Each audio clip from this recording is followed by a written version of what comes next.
Hello and welcome to day. I think this is week 4 for the Course in Miracles group. We're on page 10 in the um, workbook and manual edition, right underneath Atonement and Miracles. I'm here with Angela today, and there may be one or two people that join late, but we'll just see how it goes. Um, yeah, so I can read first, and I'll start with the paragraph, heaven and earth shall pass away. Heaven and earth shall pass away means that they will not continue to exist as separate states. Means my word, which is the resurrection and the life, shall not pass away because life is eternal. You are the work of God, and his work is wholly lovable and wholly loving. This is how a man must think of himself in his heart, because this is what he is. So, the way I interpret this essentially is that it's almost like we are working on getting closer and closer to the embodiment of heaven on earth. And simultaneously, as we're working towards that full embodiment, the heaven is also working to get closer and closer to us until eventually we merge and become one. And then time ceases to exist. And when time ceases to exist, the idea of heaven and earth dies too, because once we're in oneness, um, nothing else exists, right? The idea of heaven and earth is based in a dualistic mind. My word, which is the resurrection and the life, shall not pass away because life is eternal. You are the work of God, and his work is wholly lovable and wholly loving. This is how a man must think of himself in his heart, because it is what he is. Which to me, that just means that we are nothing but the presence of God. Anything outside of that is illusion. I don't know. What did you get from this paragraph? Honestly, it's a little confusing. I understand the part of you are the work of God and his work is wholly lovable and wholly loving. I understand like the being love and being like worthy of love. Um, yeah, the heaven and earth shall pass away. I don't really, it's kind of out there for me. Like I get it, but I don't Yeah, really know how to ground that one. yeah, that one's kind of definitely is kind of out there, but um, so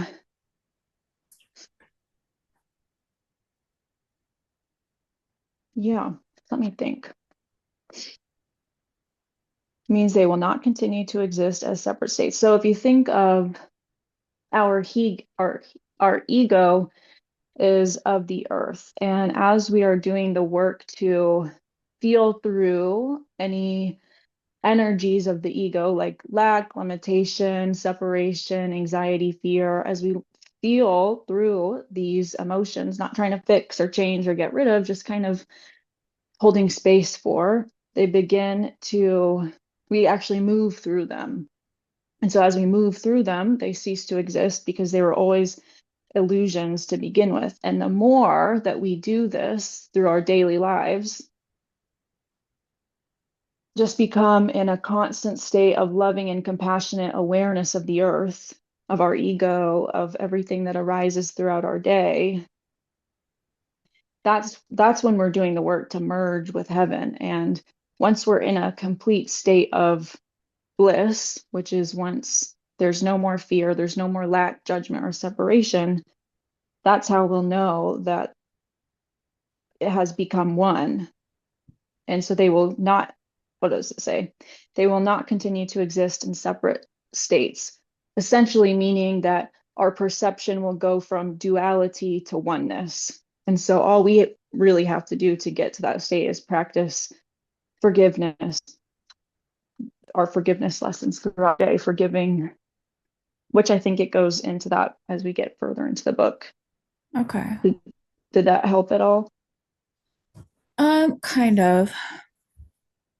Yeah, I think as we continue in the book and go deeper into these concepts, they'll get clearer.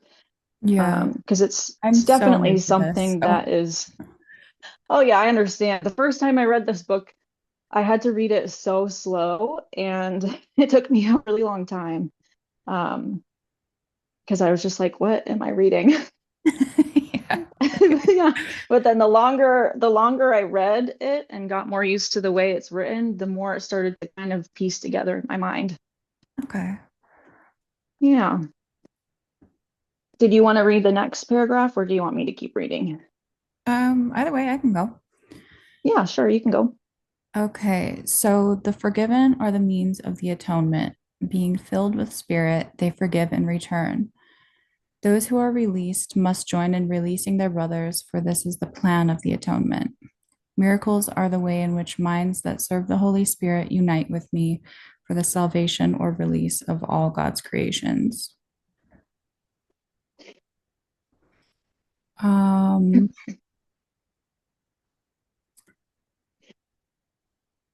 Forgiveness. Yeah, I think with this paragraph, you have to kind of go back to the meaning of atonement, Yeah, which this is one I have to always remind myself of. It's basically just total forgiveness. And so the forgiven are the means of the atonement. Being filled with the Spirit, they forgive in return. Once, kind of like Jesus, who has, what's the word? He has carved the way. He's sort of done this work of creating the atonement by embodying it. And so then he extends a hand back to us and teaches us how to forgive in return by choosing to forgive. Those who are released must join in releasing their brothers, for this is the plan of the atonement. It's like we're all working together, and just by forgiving each other, we are releasing ourselves and the other person. Miracles are the way in which minds that serve the Holy Spirit unite with me for the salvation and release of all of God's creations. So each miracle, which there's no difficulty in order of miracles, all miracles are equal. It could be just a choice to forgive somebody who cuts you off on the road, or smiling at someone at the grocery store, or choosing to forgive somebody who wronged you in the past. And they're all equal. And each miracle we allow to perform through us, because we are not the ones choosing to perform the miracles. We are just choosing to surrender to this miracle consciousness that then begins to work through us. And as it's working through us, that is us choosing to unite with the Holy Spirit, choosing to unite with miracle consciousness. And as we do this, we are not just learning about forgiveness, but we are teaching forgiveness as well. that And makes this is where we find um, salvation for not only ourselves, but for all of humanity, is by choosing to perceive ourselves and each other as the true essence of who we all are, which is that spark of God consciousness that exists inside all of our hearts. And it's through the choice of seeing that in ourselves and others in each moment that we can come back to and remember this, that we are performing miracles, that we are helping to perform this release and you unite with whenever it says me, I believe that this means Jesus because it's a channeled writing. Unite with me for the salvation or release of all God's creations. So, yeah, it's when we choose to see each other as who we truly are that we come together in forgiveness. I love that. It's awesome. Okay, I'll go to the next one. I am the only one who can perform miracles indiscriminately because I am the atonement. You have a role in the atonement, which I will dictate to you. Excuse me. Sorry, I'm drinking Topo Chico. Ask me which miracles you should perform. This spares you needless effort because you will be acting under direct communication. The impersonal nature of the miracle is an essential ingredient because it enables me to direct its application, and under my guidance, miracles lead to the highly personal experience of revelation. A guide does not control, but he does direct, leaving it up to you to follow. Lead us not into temptation means recognize your errors and choose to abandon them by following my guidance. So,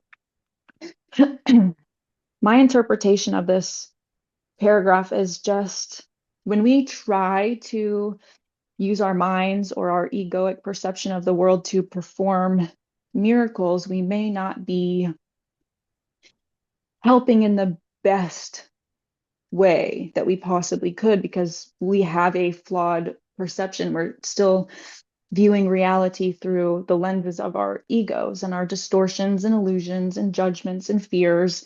And so when we try to control how we perform miracles, it can distort them. Whereas if we surrender our human selves and ask, what will you have me do today? Please guide me. And you can either be talking to directly to Jesus, or you can ask your higher self or spirit or whoever you resonate with.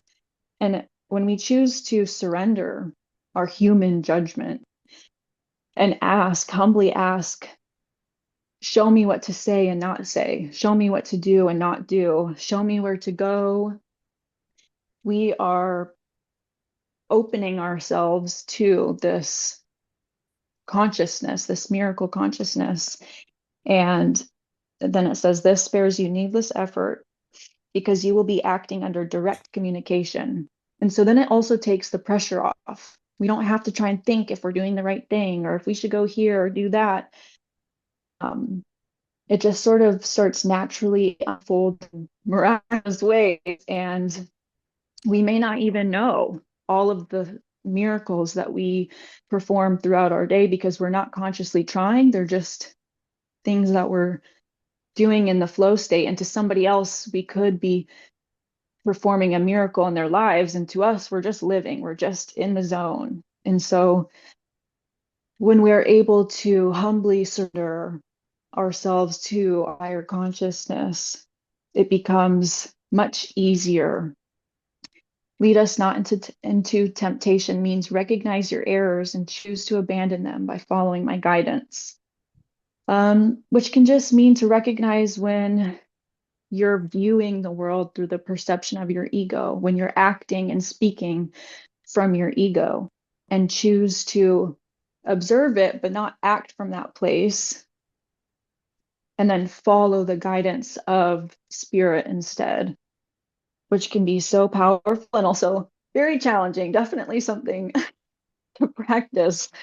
Um, yeah, what do you? Yeah, I've had experiences like that, like working with people. It's like I'll have something that I'm about to say, and my mind is like, don't say that, don't say that, don't say that. Like I'm always afraid, like I'm come off a little too harsh, but it's like I'm just gonna say it. And then it ends up being exactly what the person needed to hear. And I'm like, oh, Like, it wasn't me. It yeah. was, but it wasn't. I Yeah. feel like sometimes unconditional love is a hard pill to swallow. I think so too. I think sometimes the most loving thing that you can do is just be straightforward. But I agree. yeah, I think that sometimes people can be like, oh, you're just making up an excuse to just be a little rash or something. And it's like, well, I'm obviously you're not being receptive to what I'm saying. So, it's not for you. But when it lands, it Yes. lands. I love that. And it's so true. I love that you are able to surrender to that and I'm just say it trying. anyway. I'm really trying. Me too. Okay, the next paragraph is, I'm just going to add it. We're adding it to this paragraph, and I'll just read that one and then you can read the next one since it's little. Cool. Error cannot really, sorry, error cannot really threaten truth, which can always withstand it. Only the error is actually vulnerable. You are free to establish your kingdom where you see fit, but the right choice is inevitable if you remember this. Spirit is in a state of grace forever. Your reality is only spirit. Therefore, you are in a state of grace forever.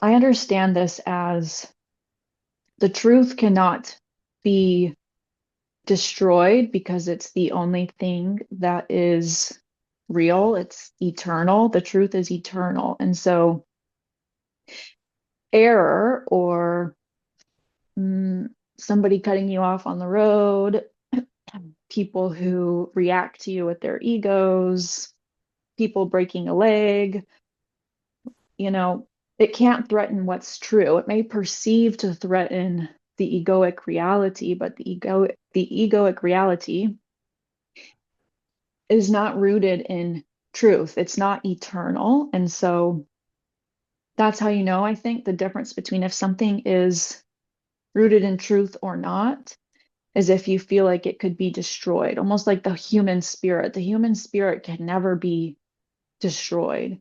Perhaps it can be damaged or hurt, but it can never be destroyed. You can never get rid of it, um, which can always withstand it. So the truth can always withstand error, which to me makes it easier to forgive circumstances where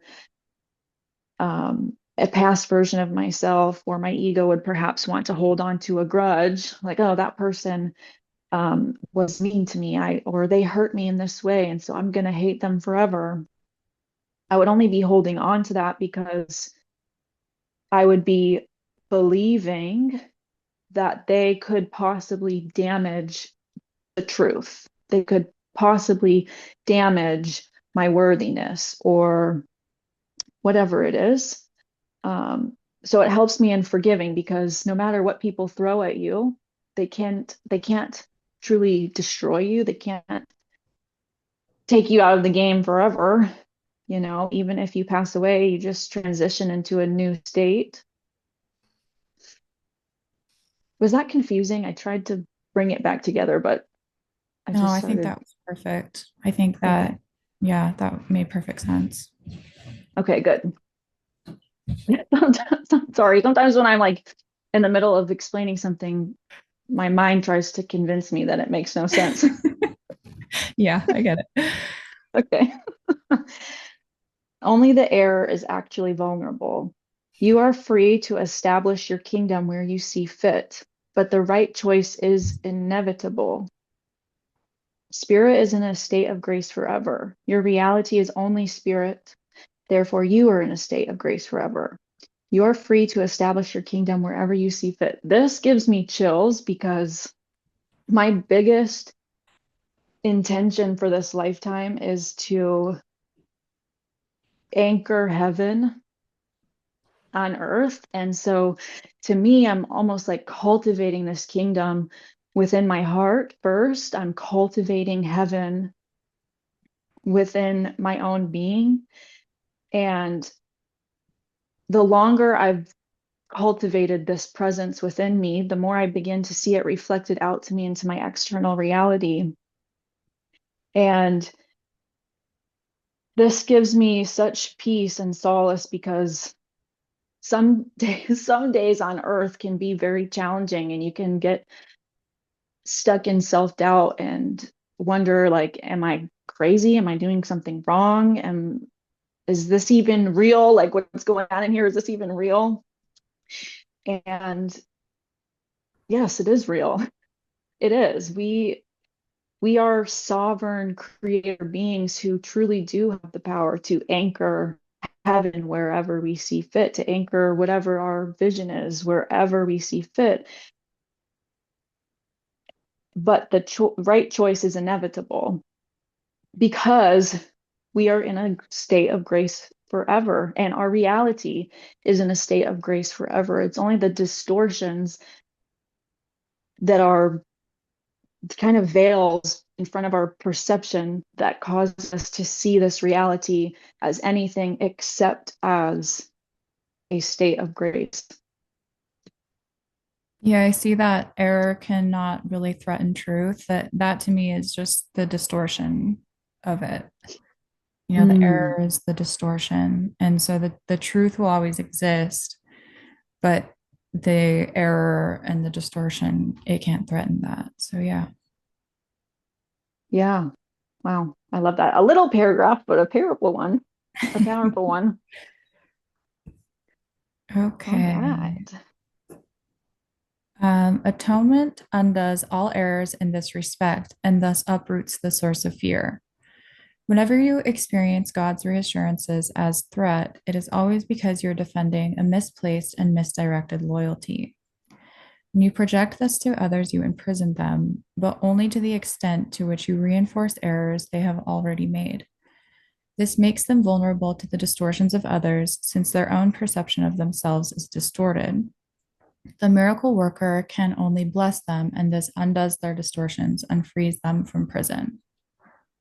Mm, Um,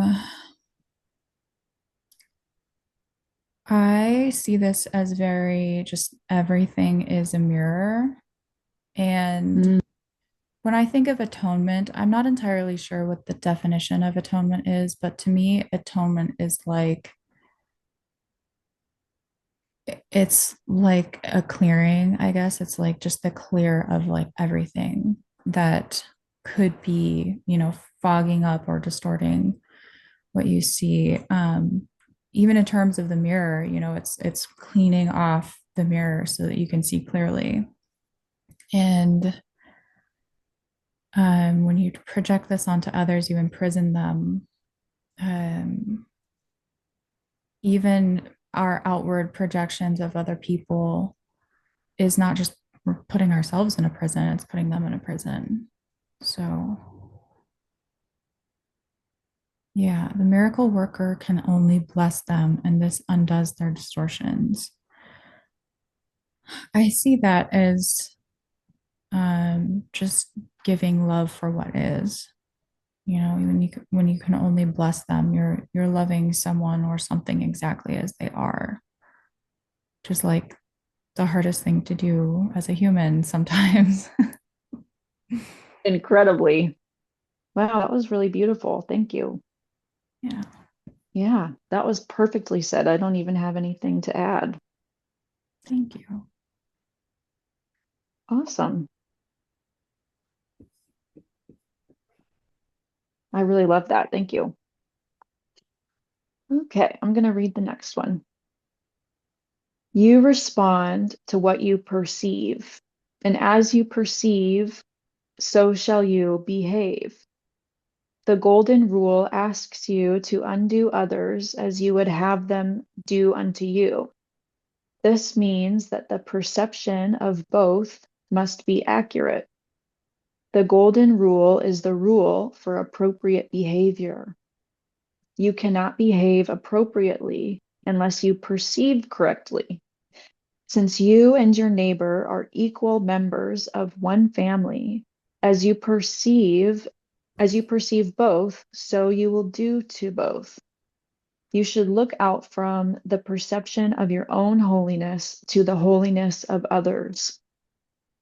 I think this ties together with the past paragraph really beautifully, just pointing to um, this idea that the way we treat others is a reflection of how we treat ourselves. And so when we really ask ourselves if how we are perceiving somebody or how we are treating them, if we really ask ourselves if we would appreciate that being done to ourselves, I think that could be a great mirror for us to look at how we perhaps been unconsciously behaving to our own selves, our internal world. We can bring something that was once in the unconscious and bring it forward, making it conscious. And so then we can become aware of this treatment towards ourselves, which will not only then better our own lives and our own sense of self-worth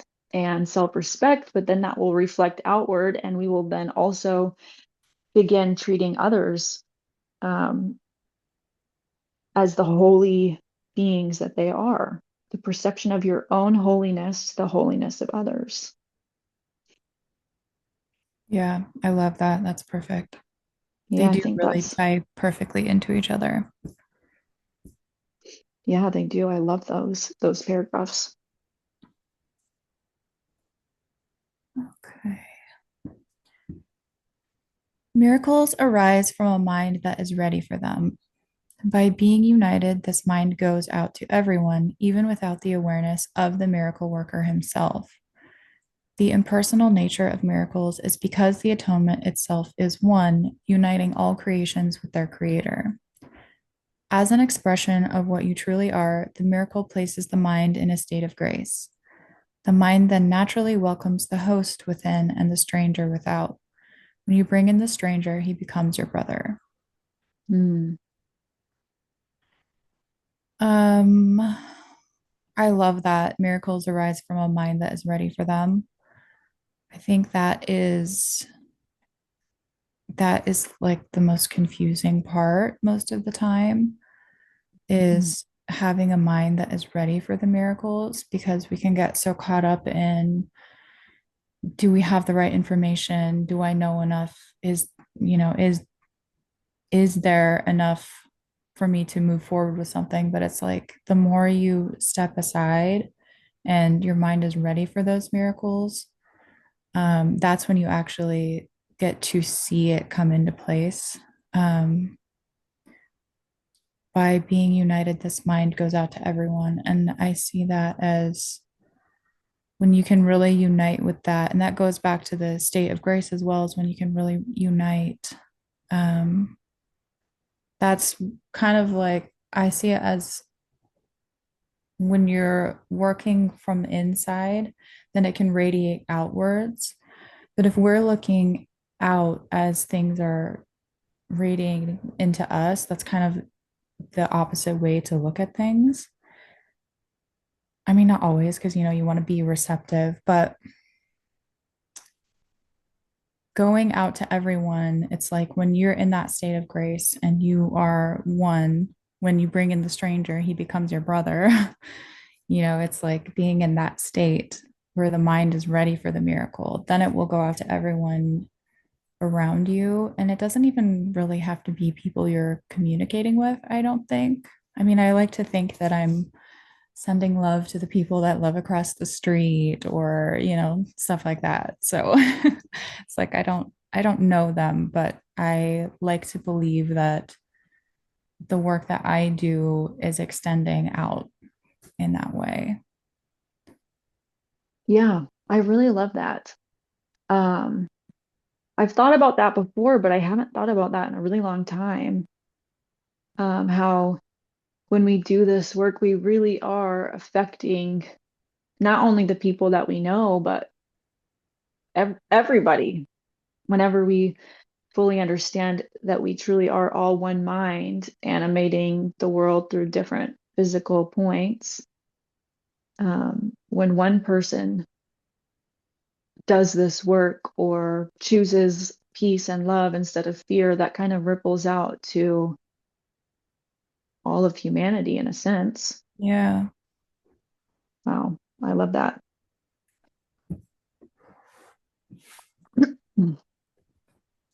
That's all I have for that.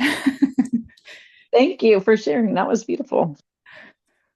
I was trying to see where that the miracle may have effects on your brothers that you may not recognize is not your concern. The miracle will always bless you. Miracles you are not asked to perform have not lost their value. They are still expressions of your own state of grace. But the action aspect of a miracle should be controlled by me because of my complete awareness of the whole plan.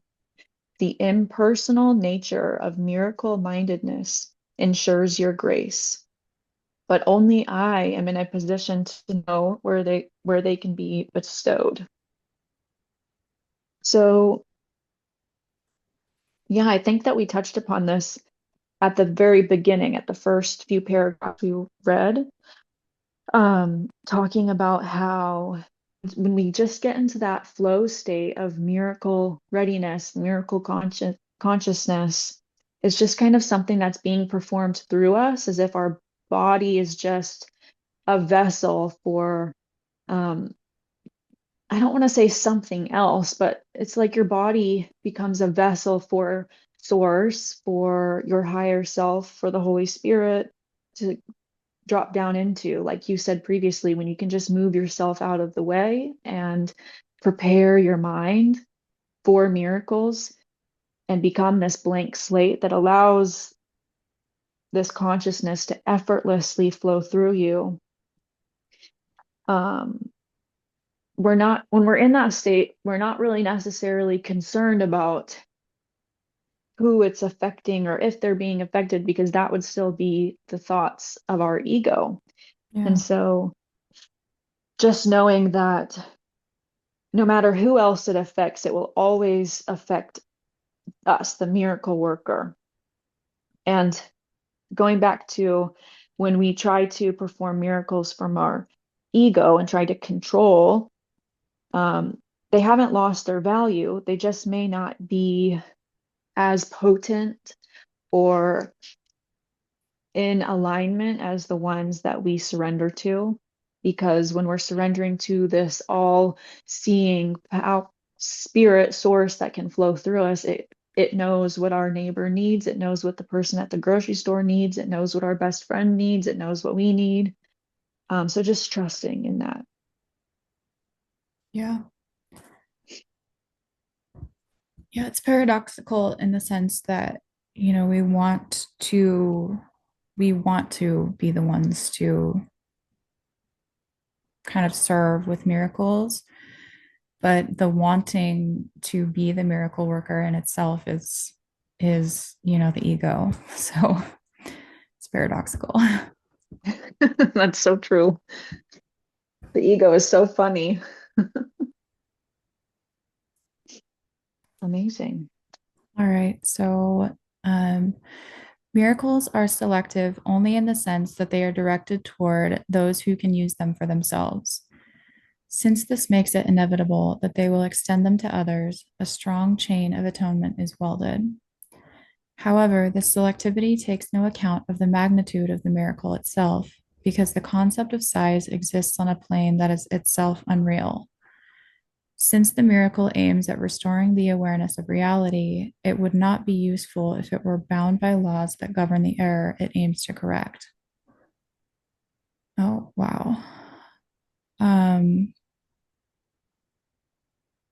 I love that. It would not be useful if it were bound by laws that govern the error it aims to correct.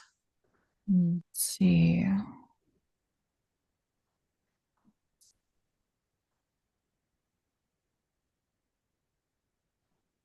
I think that just goes back to looking at something as if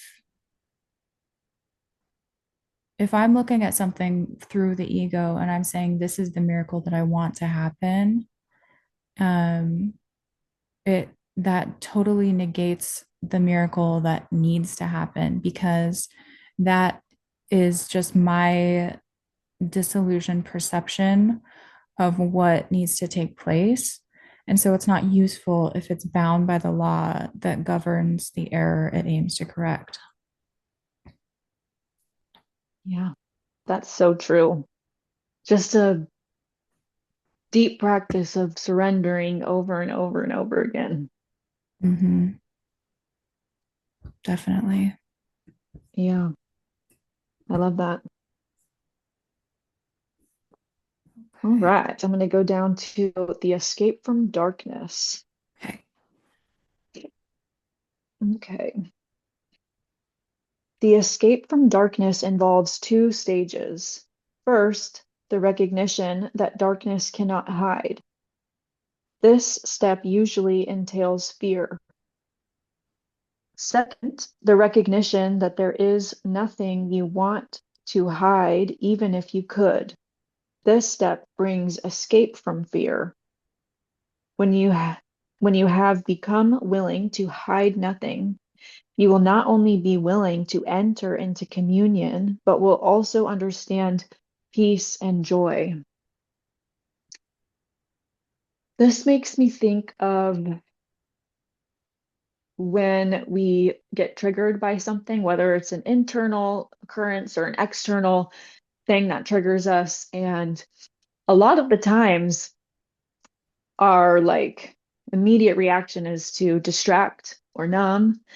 Um, I observe myself doing this all the time where I'll get triggered and it will trigger this deep core fear of rejection or unworthiness. And rather than sitting with it and being with it, I'll just want to get on my phone and watch a YouTube video about, I don't know, whatever pops up. Or I'll be like, you know what? Actually, I want to watch Netflix.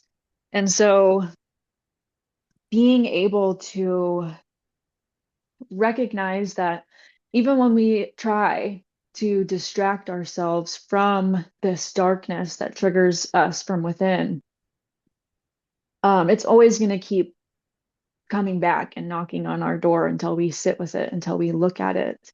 And the more and more comfortable we can become in the discomfort of our wounds, of our triggers, of our uncomfortable emotions, and just be with them without trying to escape, it's almost as if we're clearing out our vessel. And so the more often we choose to sit in the discomfort rather than distract from it, the clearer our vessel becomes. And so it's inevitable that we will find more peace and more joy on the other side because, um, it's not true. It's not the distortions that are causing the illusions in the first place. And so, yeah, it's inevitable that there's more peace and joy on the other side of sitting in the discomfort. We just must first become aware when the discomfort arises and then become disciplined enough to sit in it rather than distract from it. Yeah.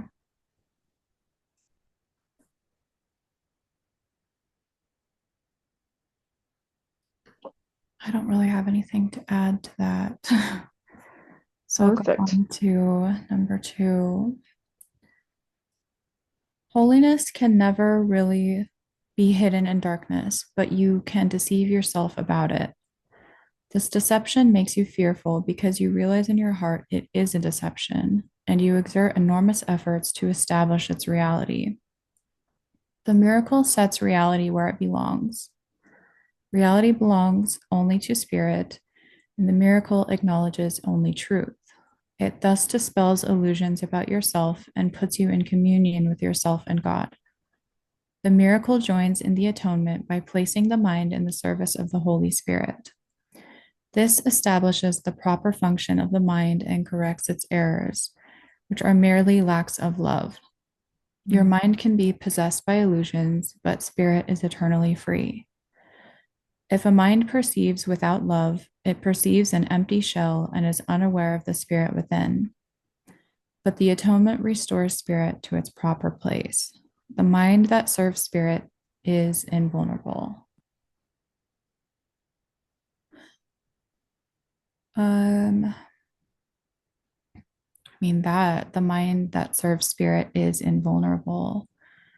Just thinking about the little vulnerabilities that we all have, these, you know, being afraid of rejection or afraid of just whatever fear comes up. It's to say that the mind that serves spirit is invulnerable. I think there's so much power in that because when when you're coming from a place of love, it there's not really any room for vulnerability. So it you don't really have the room to be fearful in that. The miracle joins in an atonement by placing the mind in the service of the Holy Spirit. So it's goes back to being in a state of grace, the placing the mind in the service of the Holy Spirit. And so let's see. Yeah, you can't really be in fear. I mean, you can move through fear, but when you're coming from love, it I don't know what I'm trying to say, but I love that it's the spirit is invulnerable. Yeah, it's almost like when you move through love, when you move through that state of grace, there's like this impenetrable force field that immediately pops up around you. And so Yeah. even if because of the distortions that are placed in front, of course, as being in our egoic vessel, we'll always still have, I mean, for now, I don't really know, but for now, we still have these distortions that we see the world through. So maybe we can't see this impenetrable force, or perhaps we believe that we're seeing something um, penetrate through it. But even that would be an illusion because the force is impenetrable. And so just Mhm. choosing to move through life with that knowing that when you move through grace, when you move through love, you are always divinely protected and guided. Yeah.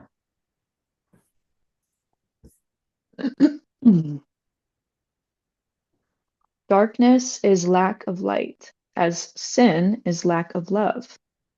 It has no unique properties of its own.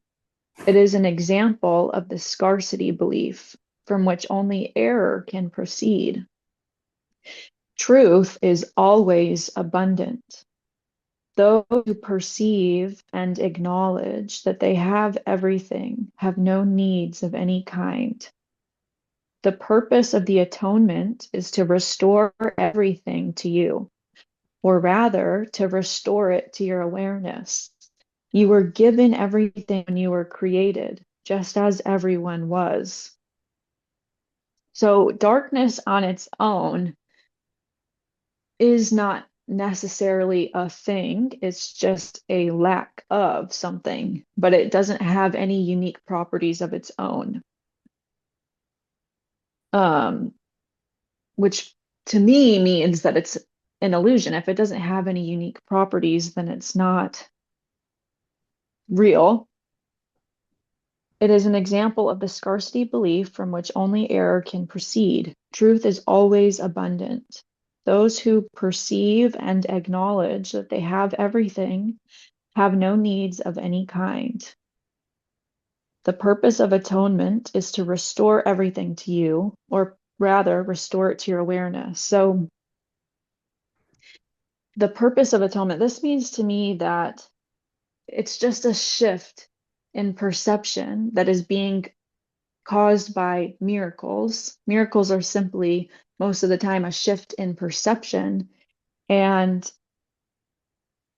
when we have full atonement, it's not that we are given everything, it's that we finally are able to see that we already have everything.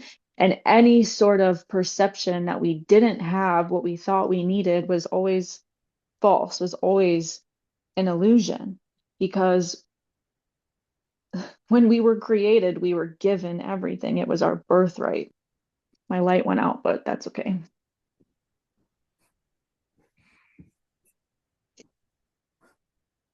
Let me check. Oh Okay. yeah, we're doing good. We're doing good. Let's get through um, this next paragraph. Okay. The emptiness engendered by fear must be replaced by forgiveness. This is what the Bible means by there is no death, and why I could demonstrate that death does not exist. I came to fulfill the law by reinterpreting it. The law itself, if properly understood, offers only protection.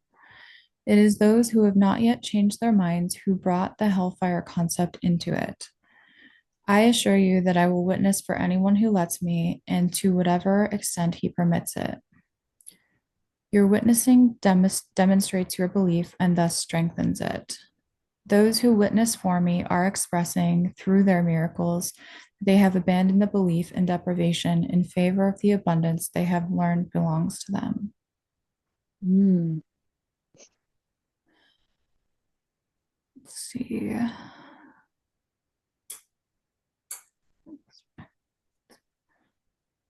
I love the part that says, I assure you that I will witness for anyone who lets me and to whatever extent he permits it.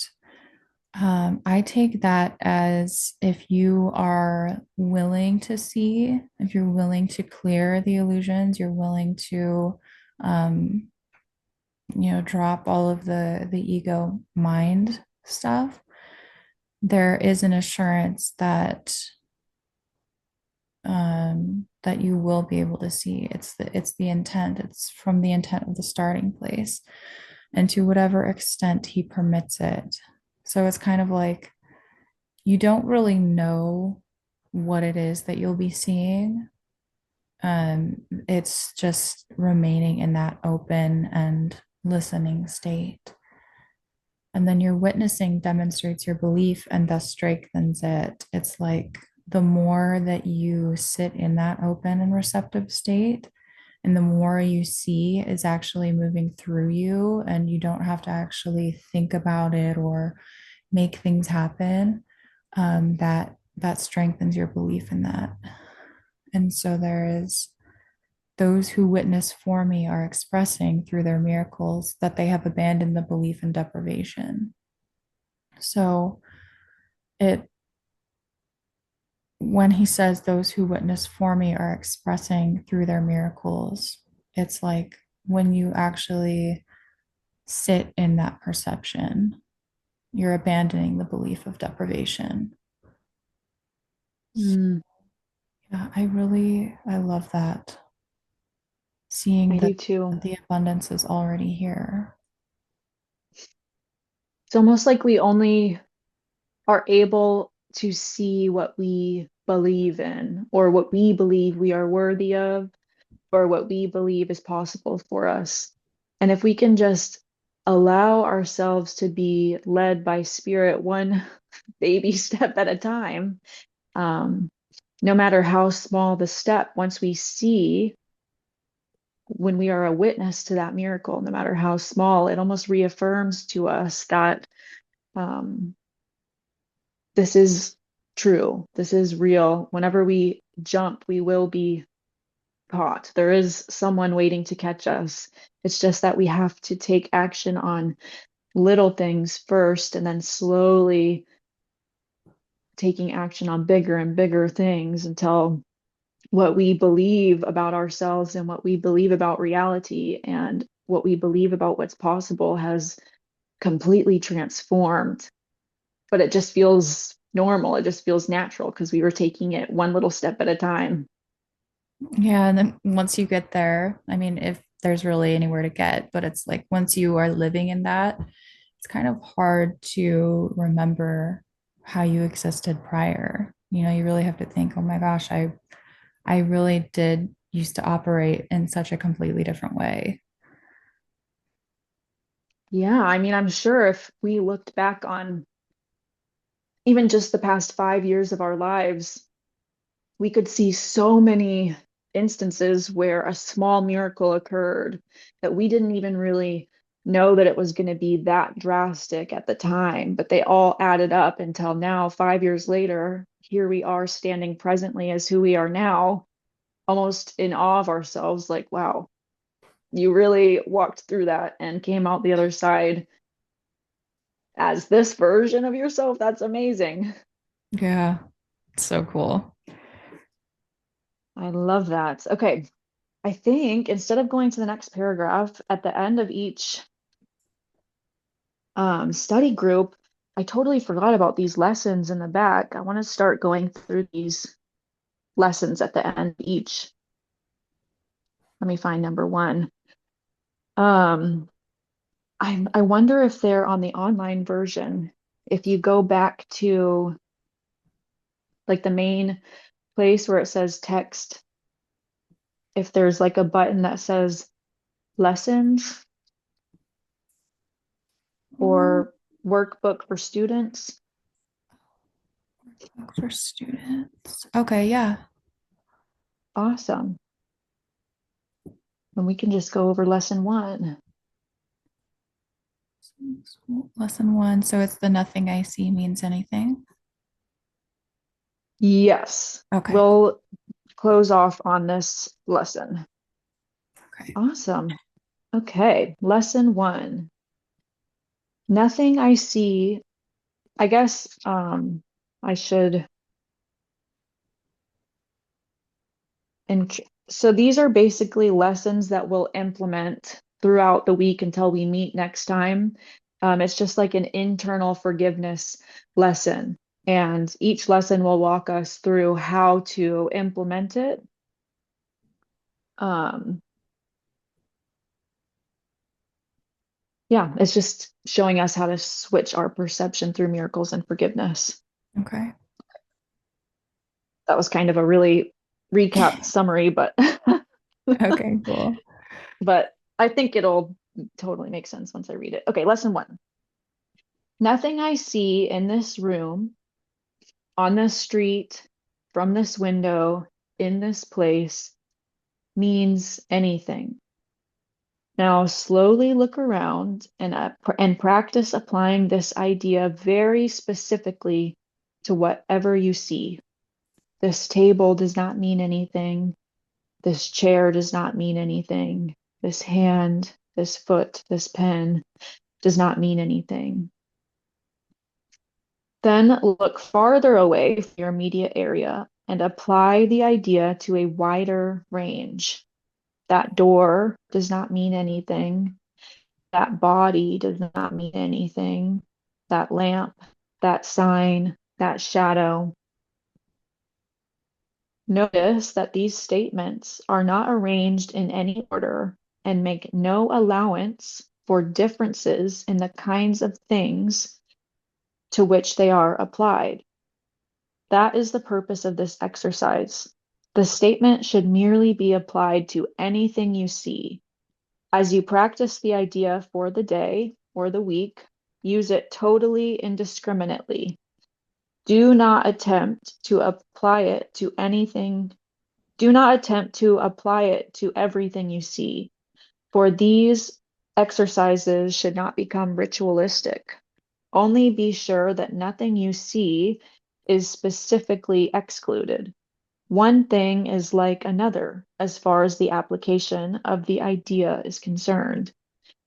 Each of the first three lessons should not be done more than twice a day each, preferably morning and evening, nor should they be attempted for more than a minute or so, unless that entails a sense of hurry. A comfortable sense of leisure is essential. Um,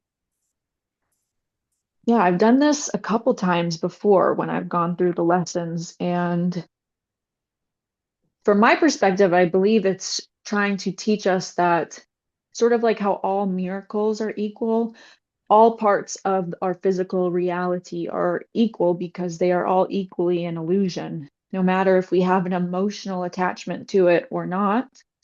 They're all just underneath the physicality, essentially beams of light.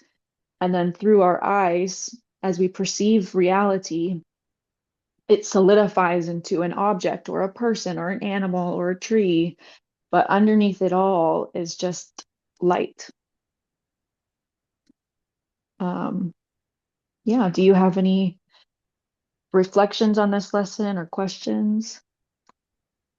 I think this is very pertinent to where I am in my life. Because I have been kind of negative recently, just because I live at my brother and his girlfriend's house right now, and it's kind of like in the suburbs, not really where I would like to live. And I'm really negative just looking around and thinking that everything is really ugly. And I really need to check myself and the true seer sees beauty in everything. And it's just been really hard for me 'cause I went from having my own place with all my stuff that I love, living in an area that I loved. And I'm grateful to be here. I'm so grateful that they have the space for me and they've offered for me to live here. But I'm just like, oh my God, this is so ugly. so, so yeah, this is perfect for where I'm at in my life. And yeah, it doesn't mean anything. It doesn't mean anything about me, even though Yeah. I feel like it's really ugly. And that's okay. Sometimes we're allowed to have our egoic judgments Yeah. and just laugh at them like, oh, there I go again. Yep. So funny.